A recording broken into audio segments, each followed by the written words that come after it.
Chris Peterson live in the newsroom for us. Many thanks. Joining us now, Wake Forest political science professor Dr. John Dinan. And John, thanks for being here. Always a pleasure. How difficult do you think it was for Berger to concede today, and also why do it now?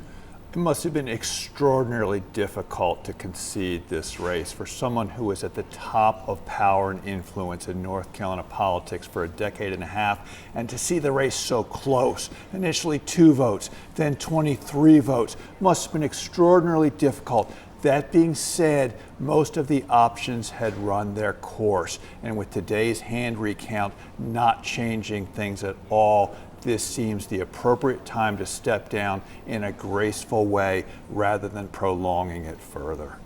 John, does Sam Page have a little work to do to shore up support on the Republican side, especially with Berger supporters? I mean, the final result here is going to be 50.04 to 49.96.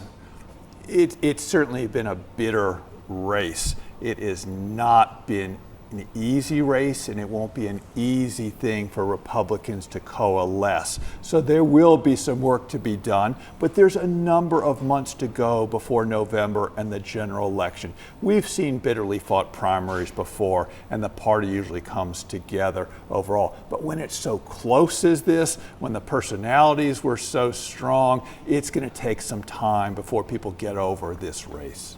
Do you think this power shift in Raleigh makes it easier or harder for lawmakers to pass a state budget before we vote again in November? That is such the classic question, and we could go both ways on that. On the one hand, this could be Phil Berger's last chance to really make his mark. He has very strong views on making sure that tax cuts continue on their current plan and other priorities. So on one hand, he wants to get those done. On the other hand, you can see his influence waning as people look ahead to November and say, you will not be the Senate Majority Leader after that point. You can go both ways on what this does to actually accelerate a budget resolution.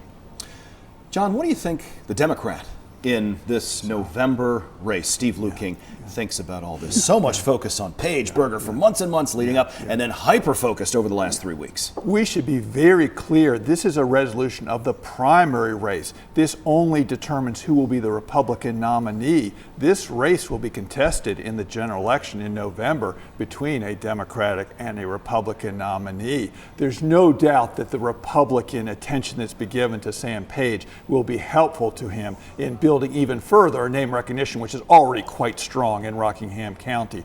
But this has to give a lot of help to the Republican in this race.